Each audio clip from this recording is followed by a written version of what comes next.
Bonjour les amis, aujourd'hui je vous donne un conseil pour économiser un maximum de volume et de poids dans vos bagages, surtout bagages en soute.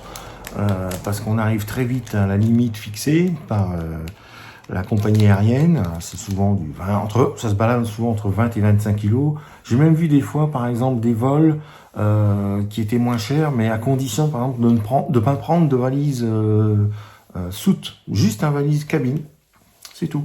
Donc vous êtes limité à combien? À 6 kilos, 8 kilos ou alors carrément des compagnies aériennes low cost qui vous disent ok, pas de souci, mais le maximum de la valise soute c'est 15 kilos. J'ai déjà vu, hein, et 15 kilos, vous mettez pas grand chose, hein. Déjà le poids de la valise plus quelques vêtements, quelques affaires, boum, vous êtes déjà à 15, ça va très très vite.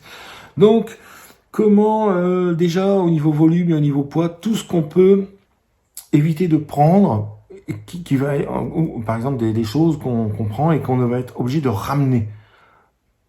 Alors, ça peut être tube dentifrice, des trucs tout bêtes. Est-ce que vous allez ramener votre tube dentifrice tout neuf, à peine servi, de là-bas? Ça pèse son poids. Donc moi, la technique, c'est j'utilise un tube dentifrice qui est presque moitié vide, 2/3 vide, et je suis certain de là-bas, il reviendra pas. Il part soit je le donne à quelqu'un ou je le fous à la benne quand il est vide. Donc pas besoin de ramener ça, c'est ça en moins dans la valise du retour. Hop. Pareil pour le shampoing. À quoi ça sert de partir avec un gros machin de shampoing énorme qui pèse 3, 400, 500 grammes? C'est pas la peine. Moi, vous voyez, le truc, il est prévu, hein, il est déjà aux 2/3 vide. Je pars avec ça, par exemple, pour 15 jours, je sais que j'en ai largement assez. Et au pire, le fond, je donnerai ça à quelqu'un, dans la rue, dans l'hôtel, n'importe où, mais il reviendra pas. Hop, encore des économies. Idem pour tout ce qui est bidule solaire. Lotion solaire, ça on en prend toujours. Vous voyez, en plus c'est pas des tout petits trucs, hein. Ça pèse son poids, quoi. Donc on l'utilise, il ne reviendra pas. Je le donnerai à quelqu'un là-bas. Il y a des gens qui demandent, qui sont demandeurs. J'ai même des commandes quand je pars de France. J'ai des gens au Vietnam ou ailleurs ou en Inde qui me disent ramène-nous de la marque L'Oréal, Garnier, machin, truc, parce que chez nous ça vaut une fortune. On peut pas se l'acheter, ça vaut une fortune, alors que chez toi, ça coûte peut-être moitié moins cher. Donc, je leur fais des beaux cadeaux, franchement, c'est sympa. Moi, je me lave. Pour ma petite lessive perso, je n'utilise plus de lessive liquide. Ce qui était le côté pratique, c'est que vous diluez directement, vous faites votre lessive tout de suite, c'est peinard. Mais ça, c'est pareil, il en restait tout le temps. C'est dangereux si ça se répand, si ça vient se répandre à l'intérieur de vos affaires, c'est pas cool. Donc moi je pars avec en général 2-3 savons, allons-y, pam. Et j'utilise pour me laver, j'utilise pour me raser, ça marche nickel, hein, je vous dis pas. Hein. Et même si vous avez une petite coupure, en général le savon ça a tendance à être plutôt cicatrisant. Hein. Donc n'hésitez pas. Et je fais ma lessive avec. Mais je vais pas revenir avec tout ça. À la fin de mes 15 jours, terminé, je donne ça à quelqu'un ou je laisse ça à l'hôtel si vraiment il reste un tout petit bout de savon, rien du tout. Je bazarde, terminé, je ne reviens pas avec ça chez moi en Europe. Ça pèse son poids, donc hop, encore du poids et du volume d'économiser. Qu'est-ce qu'il y a encore? Les vêtements. Ce qui prend beaucoup de place, par exemple, ce sont des vêtements, on prend une paire de chaussures supplémentaires, des choses comme ça. Les vêtements, par exemple, si vous partez 15 jours, pas la peine de prendre 15 t-shirts, 15 paires de chaussettes, 15 slips, 5 pantalons, 4 pulls. Non, c'est une horreur, quoi. C'est beaucoup trop au niveau volume. Donc moi, je prends en général 5-6 t-shirts, 2 pantalons de jogging, dont un qui est déjà sur ma tenue de départ. Donc, vous divisez quasiment par 2, voire par 3 le volume de vos vêtements. Et en plus, en prenant des vêtements techniques, genre polyester, polyamide, des trucs un peu de sport, ça permet le séchage ultra rapide, le lavage facile, le séchage ultra rapide, et vous pouvez remettre dans vos vêtements, dans votre valise.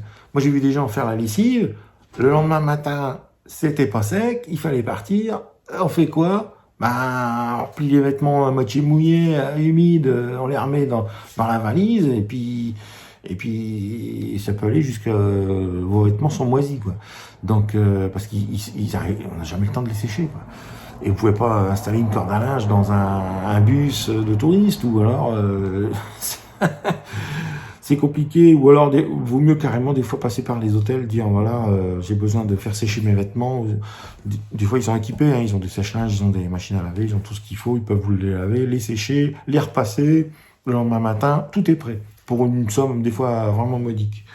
Moi je le fais moi-même, tous les 2-3 jours je fais ma petite lessive, elle va très vite à sécher, le lendemain matin c'est sec, je remets dans la valise, c'est reparti, hop, on est tranquille. Qu'est-ce qu'il y a encore comme poids Oui, voilà, par exemple, toujours pareil, la technique c'est surtout pour le retour. Ça, c'est important. La technique pour le retour, quand vous êtes trop chargé, trop de poids, trop de volume, il y a la technique, toujours cette veste-là, fourre-tout avec 36 poches, elle pèse rien, c'est assez léger, c'est du solide. Moi, j'ai déjà mis jusqu'à pratiquement presque 7 kilos dedans. Alors évidemment, au niveau des épaules, ça tire. Hein. Vous pouvez pas trimballer ça tout pendant vos 15 jours. Mais le dernier jour, juste pour le retour, vous chargez à bloc là-dedans. C'est pas pesé. Tout des choses lourdes et peu volumineuses, mais lourdes. Par exemple, des bouquins, des trucs électroniques, des choses comme ça, des appareils photo. Vous mettez tout ça là-dedans. Ou même des cailloux, hein.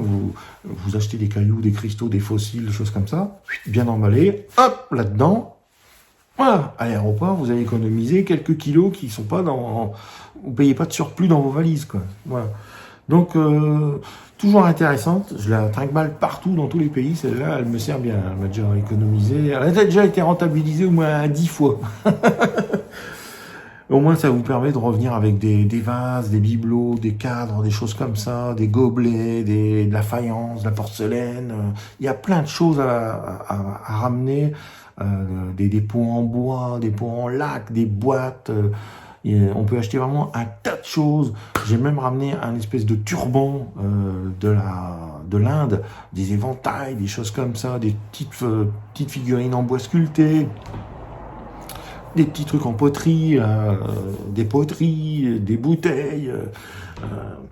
Qu'est-ce que j'ai encore ramené de tous mes pays Une fois, je suis revenu, j'avais une bouteille de vin et presque une dizaine de bouteilles de bière pour ramener à mon entourage et à mes collègues, pour leur faire goûter la bière de là-bas, des pays éloignés. Donc, vous voyez, on a vite du poids et comment on appelle ça et du volume rapidement. Alors, par contre, ouais, ça, interdiction de mettre du truc en liquide. Je peux pas mettre une bouteille, même ça, je peux pas le mettre là-dedans. Ça serait pratique, hein, de dire, tiens, allez, je bourre les poches de mes bouteilles, de mes canettes et tout.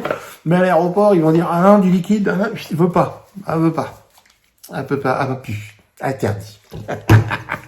Donc, vous laissez tout, vous perdez tout, voire même, c'est des enfoirés, parce que vous lâchez votre valise, voilà, la valise soute, et vous restez avec votre valise cabine et votre petit sac, par exemple un appareil photo, un papier, un document, et puis vous attendez pendant 1 heure, 2 heures dans une salle d'attente, et à côté vous avez des magasins, du duty-free, même des fois des trucs détaxés, tout ça.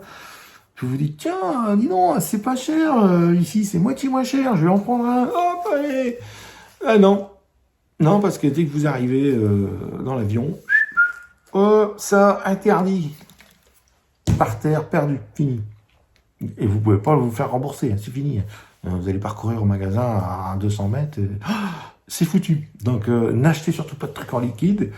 Si vous achetez c'est comme si vous achetiez un café, vous le buvez sur place, vous le dégagez, et là vous pouvez monter dans l'avion. Mais vous n'allez pas monter dans l'avion avec votre menu burger, avec vos boissons et tout le machin. Non, de toute façon dans l'avion, on n'arrête pas ils vous proposent sans arrêt à boire et à manger, des biscuits, les repas, les encas, et même si vous avez soif, hein, vous interpellez une hôtesse, ah, j'ai vraiment soif, puis je dois prendre des médicaments, il me faut un peu d'eau, mais ils vous ramènent ça tout de suite, pas de problème, gratuit. Après, il y a des compagnies qui font tout payant, mais c'est assez rare, franchement, c'est assez rare, et c'est souvent sur des vols à très courte durée. Des vols qui durent 1 heure, 1 heure et demie, 2 heures. Bon, bah là, il vous file carrément un menu. Et si vous voulez prendre un apéritif ou un alcool, quelque chose, il y a. Pas de problème. Mais là, c'est payant. Même les sodas, des fois, les tarifs sont pas mal. Hein. Quand vous voyez les prix, vous dites non, ben, on va attendre 1 heure. Hein. On boira un coca à l'arrivée. Hein. On va se retenir. Puis ça évite d'aller aux toilettes dans l'avion. On boit rien, on mange rien. Non, non, non. Dans tous les avions que j'ai eus, surtout les vols longs, comment dire, les longs courriers, tout ça, ou les moyens courriers, pas de souci. Hein, toujours à boire et à manger sans arrêt. Même des fois obligé de dire non, non, non, arrêtez de m'interpeller, je veux rien, parce que les hôtesses passent sans arrêt. Et il y a même des fois, j'ai vu des compagnies passer avec des espèces de pastilles, ils vous donnent des pastilles à smiler, à décoller. Alors vous avez oui ou non. Vous dites que c'est ce truc, ça sert à quoi? Eh ben, vous collez ça devant vous ou sur votre siège, là, sur le côté de votre siège, et les hôtesses comme ça, elles passent, elles disent ah, lui il veut pas, on va pas le déranger, il dort, il veut pas être dérangé pour, par exemple pour les repas, les machins, sinon c'est sans arrêt. Monsieur, vous prenez quoi comme repas? Hein, qu'est-ce qui se passe? Putain, mais y a pas moyen de dormir. Là. Ben le repas, machin chose. Là, et hop, c'est parti. Ou des fois vous dites non, j'ai déjà vu dire non, non, je mange rien, je suis fatigué, je tiens plus, je suis complètement explosé. Laissez-moi tranquille, dormir peinard au moins une heure là parce que je vais péter les plombs. Vous avez mal aux yeux, mal au crâne et tout, vous dites non, il faut que je dorme. Et puis ben des fois tous les quarts d'heure, monsieur, vous n'avez pas votre repas hein. Puis vous vous réveillez, puis on vous a mis un plateau repas quoi. Ah, vous avez demandé, je veux pas. Vous dites ah punaise, non c'est pas vrai, ils m'ont quand même mis un truc. On est sans arrêt bousculé quoi. Mais en général non, c'est vraiment génial. J'ai même vu des vols où on s'ennuie pas parce que devant votre siège, c'est plus juste un petit écran, c'est carrément un écran où vous pouvez sélectionner des musiques, des vidéos, il y a des tonnes de films, de musique, et même des jeux. Vous pouvez même jouer avec l'autre à côté, à certains jeux. Là, vous dites, oh, allez, on fait une bataille de trucs, allez, c'est parti. Et votre petite télécommande, vous la retournez, elle sert de manette, comme un pad. Quoi. C'est vraiment génial. Quoi. Donc vous vous ennuyez pas. Hein. Vous voyez pas le temps passer. Des fois, 12 heures d'avion ou 10 heures d'avion. Avec ça, vous vous ennuyez pas. Hein. Vous faites, vous écoutez de la musique, vous faites une petite sieste, vous mangez. Vous avez toujours des petits encas qui arrivent, des biscuits, des boissons, du café, du thé. Et après, vous jouez un peu, et vous refaites une sieste, vous refaites un peu. Et hop, vous êtes arrivé. Vous dites quoi déjà, on est déjà là-bas. Oh punaise, ça passe trop vite. C'est génial, franchement, c'est bien parce que sinon ça fait long, quoi. Ça fait des heures et des heures en longueur, c'est bien. Voilà, je vous remercie bien et je vous souhaite un bon voyage. Ciao, ciao, merci.